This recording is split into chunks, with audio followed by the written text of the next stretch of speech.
नमस्कार, मैं हूं आपके साथ हेमंत कुमार। और युद्ध को लेकर के पिछले 2-3 महीने से लगातार जो अंतर्राष्ट्रीय स्तर पर उथल पुथल मची हुई है उसकी खबरें आप देखते आए हैं, सुनते आए हैं। लेकिन आज तारीख हो गई 4 जून 2026 की। तब आखिरकार अमेरिका ईरान के बीच की स्थितियां क्या हैं, उन पर ज़रा विस्तार से हम बात करेंगे, बताएंगे कि आखिरकार कहां पर धमाका हुआ और एक भारतीय के मारे जाने की खबर मिल रही है। और साथ ही साथ अब युद्ध की स्थिति पर ताज़ा अपडेट क्या आ रही है, अमेरिका का कदम क्या है, ईरान उसका किस तरीके से जवाब दे रहा है और आने वाले 2 दिन किस तरीके से इस युद्ध के जो है निर्णायक साबित हो सकते हैं। क्योंकि ये बार बार हम सुन रहे थे, कह रहे थे कि अब हो गया कुछ, अब हो गया, अब हो गया, लेकिन हो नहीं रहा। एक दूसरे पर धीरे प्रहार हैं, लेकिन युद्ध तो चल ही रहा है। सबसे बड़ा खतरा, सबसे बड़ी परेशानी तो आ गई हॉर्मुज स्ट्रेट पर कि उसका क्या होगा ये अभी तक पता नहीं है। तो इसकी वजह से बहुत सारी दिक्कतें दुनिया भर में पैदा हो रही हैं। लेकिन अभी जो खबर आ रही है दोस्तों, वो ये आ रही है कि कुवैत एयरपोर्ट पर ईरानी ड्रोन से हमला हुआ है, उसका वीडियो सामने आया है। ये जो धमाका हुआ था और इस धमाके में छत के पूरी तरह से परखच्चे उड़ गए। अब ये कैसे हुआ, इसमें एक भारतीय की मौत हुई है और 63 लोगों के अभी घायल होने की खबर मिल रही है। ये कुवैत का इंटरनेशनल एयरपोर्ट, जहां पर कल कहा जा रहा है कि ईरानी ड्रोन से हमला हुआ था और इस हमले का एक वीडियो बाकायदा सोशल मीडिया पर वायरल हो रहा है।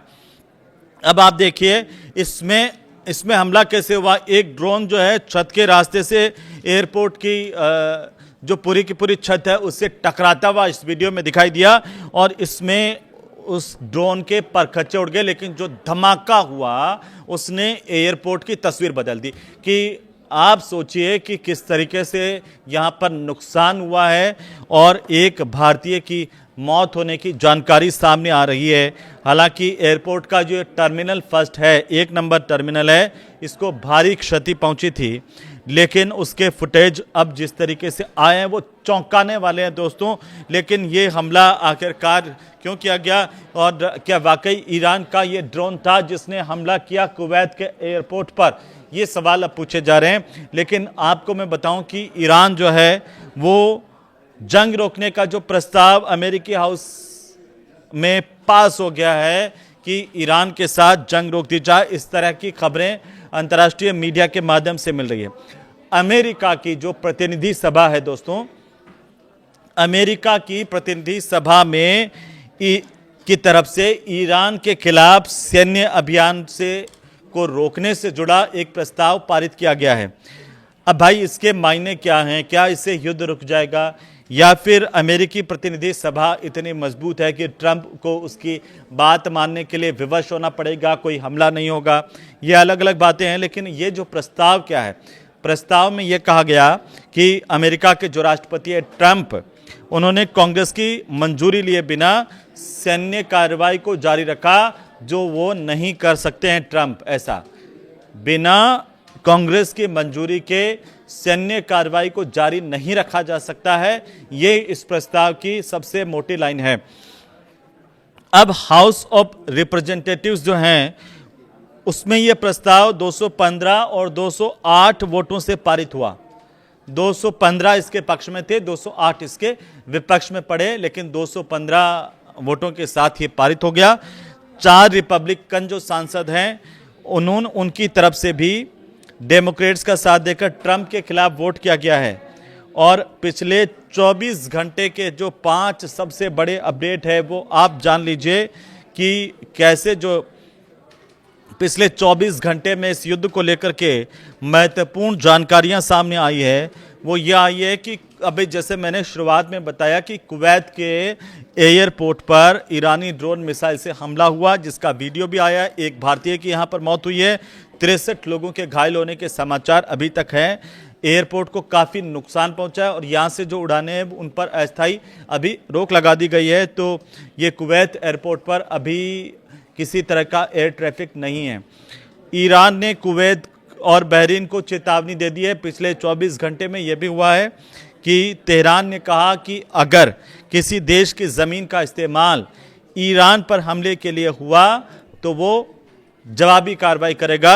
ये चेतावनी ईरान ने कुवैत और बहरीन के लिए दी है। अब ट्रंप क्या कह रहे हैं? ट्रंप जो बार बार बयान बदलने वाले व्यक्ति हैं, वो अब की बार ये कह रहे हैं कि ईरान ने परमाणु हथियार नहीं बनाने की शर्त मान ली है, लेकिन ईरान की तरफ से आधिकारिक तौर पर अभी तक इसे लेकर के कोई बयान जारी नहीं हुआ है। लेकिन ये दावा अमेरिका के राष्ट्रपति ट्रंप का है कि प्रस्तावित जो समझौता है उसमें ईरान परमाणु बम नहीं बनाने का वादा करेगा। अब नेतन्याहू क्यों भड़क गए हैं, ये भी दुनिया में चर्चाओं में है कि एक रिपोर्ट ये कह रही है कि लेबनान में इजराइल के जो हमले हो रहे हैं और यहाँ पर जो तनाव जिस तरीके से दोस्तों बढ़ रहा है, उस तनाव को लेकर के ट्रंप ने नेतन्याहू से नाराज़गी जताई है और ट्रंप पर नेतन्याहू भड़के हुए नजर आ रहे हैं, पागल तक कर दिया है। जो दोनों मिलकर के जिस तरीके की बातें आ रही थी, अब उनके अंदर कहीं ना कहीं दरार, कहीं ना कहीं फूट की स्थितियां हैं। तो अब आप खुद सोच लीजिए इस युद्ध का क्या होगा। पांचवी बात, जो बड़ी बात है, वो ये है कि लेबनान में इजरायली सैन्य कार्रवाई तेज हो गई है। हिजबुल्लाह ने 13 हमलों का दावा किया है, जबकि इजराइल की तरफ से कई इलाकों पर हवाई हमले करने की जानकारी सामने आ रही है और यहाँ पर लोगों को घर खाली करने के भी आदेश दिए गए हैं। तो स्थितियाँ अब गंभीर है। लेकिन इस वीडियो की जो सबसे बड़ी बात है वो मैं आपको बताने जा रहा हूँ, वो ये है कि अमेरिकी संसद पर ही अब ट्रंप भड़क गए हैं। ये सबसे बड़ी बात है। और ये कहा है अमेरिकी संसद को ट्रंप ने कि मेरी ताकत घटना देश हित में नहीं है, देश हित के खिलाफ है। तो ट्रंप क्या वहां पर राष्ट्रवाद के जरिए अपनी रोटी सेकने की कोशिश अमेरिका में कर रहे हैं? ये सबसे बड़ा सवाल है।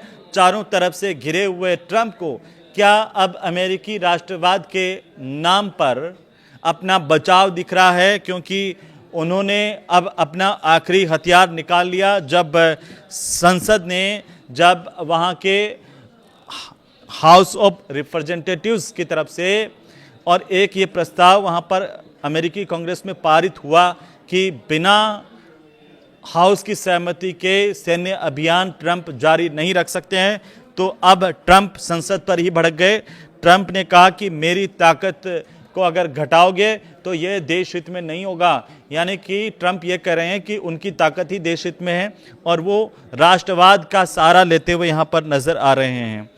क्योंकि ट्रंप ने जो ईरान के खिलाफ जिस तरह की सैन्य कार्रवाई की और इस पूरे मामले में उनकी शक्तियों को सीमित करने वाले संसद के निचले सदन हाउस ऑफ रिप्रेजेंटेटिव्स के फैसले की ये जो आलोचना उन्होंने की है, उन्होंने ये कहा कि ये फैसला गलत है, इसका कोई मतलब नहीं है।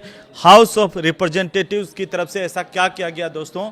वो ऐसा ये किया गया कि एक प्रस्ताव हाउस ऑफ रिप्रेजेंटेटिव ने पास किया और इसके तहत जो राष्ट्रपति है वो ईरान के खिलाफ सैन्य कार्रवाई तभी जारी रख सकते हैं, तभी कर सकेंगे जब कांग्रेस इसके मंजूरी दे या फिर युद्ध की घोषणा करे, वरना नहीं।